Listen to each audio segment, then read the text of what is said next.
Todo mundo odeia o pai ou a mãe.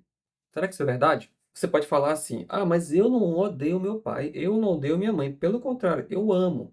Mas pode acontecer de você odiar, por exemplo, seu irmão, uma tia, uma pessoa que você teoricamente deveria gostar mais. Porque claramente nossos pais, eles atuam de forma a limitar o nosso comportamento, nossa ação, mas a gente quer fazer, né, quando criança, né, quer fazer muitas coisas erradas.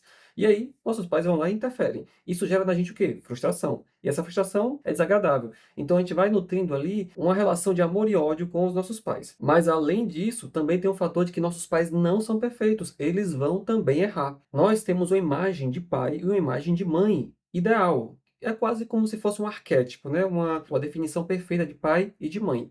Porém, os nossos pais são pessoas, eles não são essa definição perfeita. Frequentemente eles vão errar e frequentemente eles não vão estar, digamos, alinhados com a nossa percepção do que é pai e do que é mãe. Quando acontece dos nossos pais não se alinharem com a nossa percepção do que é um pai e do que é uma mãe, a gente vai ficar decepcionado com os nossos pais. Ao mesmo tempo, nós também temos uma dificuldade de odiar os nossos pais, de manifestar esse sentimento de frustração contra os nossos pais. Seja pela cultura, seja pela nossa religião, que diz que não pode ter raiva dos pais, o que é balela, né? Todo mundo tem raiva, normal. Não tem como não ter raiva quando a gente está frustrado, por exemplo, né? Todo mundo tem raiva.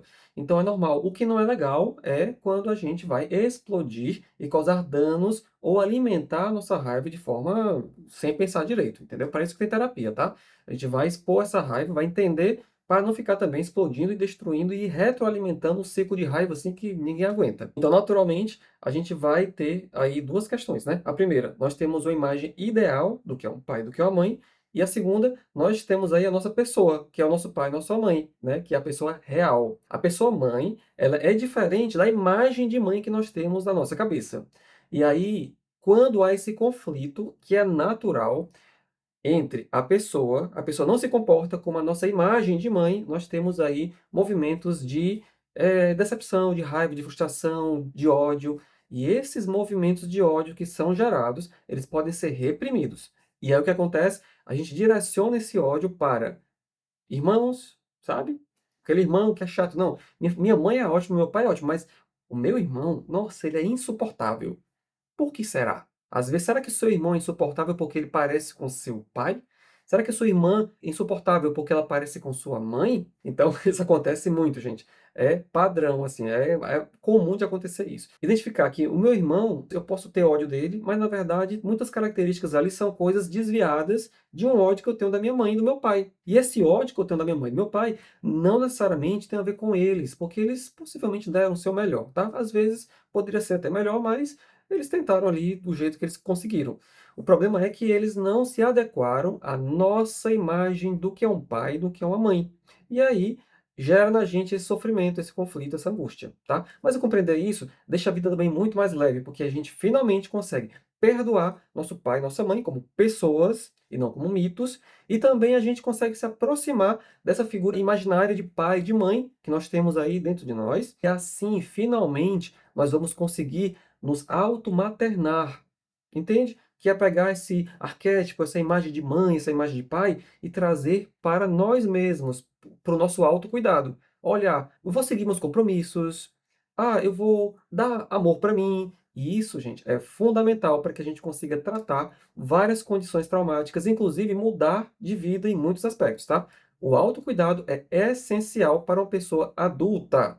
Então, quem não tem um autocuidado, quem não tem essa imagem de mãe bem trabalhada, pode ser, e geralmente acontece isso, frequentemente acontece isso, tá? Que vai assumir comportamentos ali passivos, comportamentos onde não vai tomar atitude diante da vida, vai ficar paralisado. Então, muita gente está paralisada, às vezes espera que a mãe cuide e tem um conflito com a mãe que não reconhece. A mãe não vai cuidar, a mãe não vai vir, porque ela já passou a fase dela de cuidar, entende?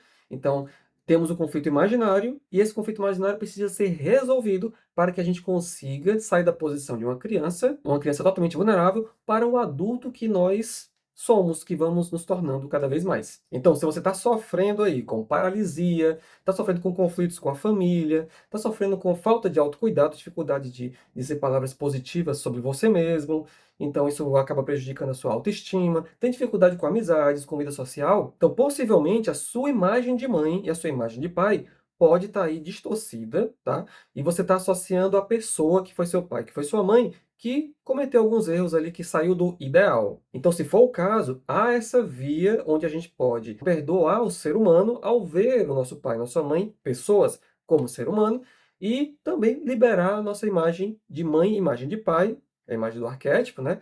Para que a gente consiga se aproximar e pegar essas características para nós e conseguir finalmente sermos o adulto, sermos o cuidador de nós mesmos e depois de uma família, depois de outras pessoas. Ok? Então, fez sentido para você? Então conta aqui nos comentários o que você achou. Até mais.